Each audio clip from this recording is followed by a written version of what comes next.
Hello বন্ধুরা, আশা করি আপনারা সবাই ভালো আছেন। আজকে এই ভিডিওটির মাধ্যমে আমি দেখিয়ে দিব যে কিভাবে অ্যান্ড্রয়েডে নেট হান্টার ইউজ করে কালি লিনাক্সের যে একটা এক্সপিরিয়েন্স সেটা আপনারা নিতে পারবেন। সো আপনাদের মোবাইলটিকে কিন্তু কালি লিনাক্সে রূপান্তরিত করতে পারবেন এই ভিডিওটির মাধ্যমে। সো শেষ থেকে শুরু থেকে শেষ পর্যন্ত অবশ্যই আপনারা দেখবেন। সো আমি প্রথমে টারমার্কসে চলে যাব, দেন টারমার্কস। এখানে দেখতে পাচ্ছেন যে টারমার্কসের যে মেইনলি থিম থাকে সেটা হচ্ছে এখানে আমি নেট হান্টার লিখবো, এনএইচ সংক্ষেপে নেট হান্টার। ওকে ইন্টার লিখলে দেখবেন এখানে কালো স্ক্রিন চলে এসেছে।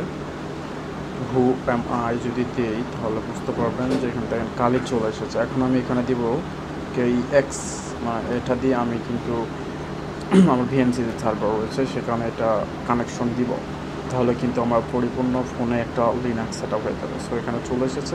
এখন আমি ভিএনসি সার্ভারটা ওপেন করবে। দেখেন এখানে টাইগার ভিএনসি লেখা রয়েছে। এখান থেকে ওপেন ক্লিক করার সঙ্গে সঙ্গে কিন্তু আমার যে লিনাক্সের যে মেইন হোম পেজ সেটা কিন্তু এখান থেকে চলে এসেছে। দেখতে পাচ্ছেন যে যেখানে লিনাক্সের যা যা থাকার কথা আমি কিন্তু মোবাইল দিয়ে এটা ইউজ করতে পারতেছি।